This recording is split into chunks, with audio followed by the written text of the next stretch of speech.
A long time ago, in ancient Greece, there was a young woman of such radiant beauty that she inspired poets and drove hearts mad. Her name was Medusa, a priestess of Athena, devout, pure, and untouchable. Her hair flowed like strands of gold under the sun, and her eyes sparkled like the crystal-clear waters of the sea. Yet what seemed to be a heavenly blessing would soon become the source of her downfall. The fame of her beauty spread across all of Greece.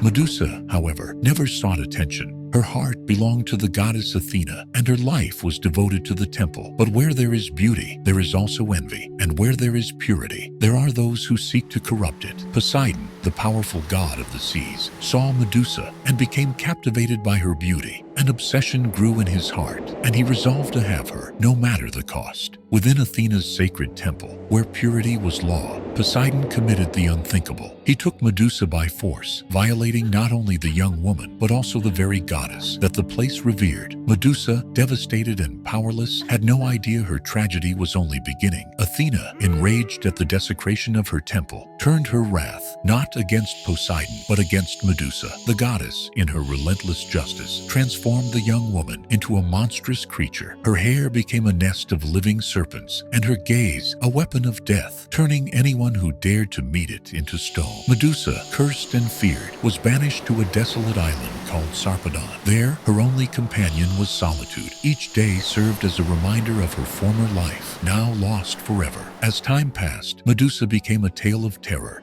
Fearless warriors sought to kill her, not out of pity, but for the glory of defeating her. Each of them met their end by looking directly into her eyes, turned to stone in an instant. Yet, even amid the terror she inspired, there was profound suffering. Medusa had not chosen to be a monster. Her loneliness and the loss of her humanity weighed on her like a curse, as terrible as her appearance. While Medusa lived in isolation, far from humanity, her name became synonymous with horror. It was then that Perseus, a young hero chosen by the gods, was given an impossible mission to bring back Medusa's head as a trophy. Perseus journeyed to the island of Sarpedon, where he found Medusa's lair, a dark and deadly place, with the petrified statues of her past challengers serving as silent warnings. Using his shield as a mirror, Perseus avoided looking directly at Medusa. He waited for the perfect moment, watching the reflection of the serpent's movements on her head. With one swift and precise strike, he decapitated the Gorgon, freeing her from her suffering. Even after her death, Medusa's impact was felt throughout the world. Perseus carried her head as a trophy, but it became more than that, a weapon of power. With her petrifying gaze still intact, Medusa's head transformed into a tool of the gods to subdue monsters and enemies. Yet her legacy transcended tragedy and terror, becoming a symbol of strength in the face of injustice. The goddess Athena incorporated Medusa's head into her shield, the aegis, using it as a symbol of protection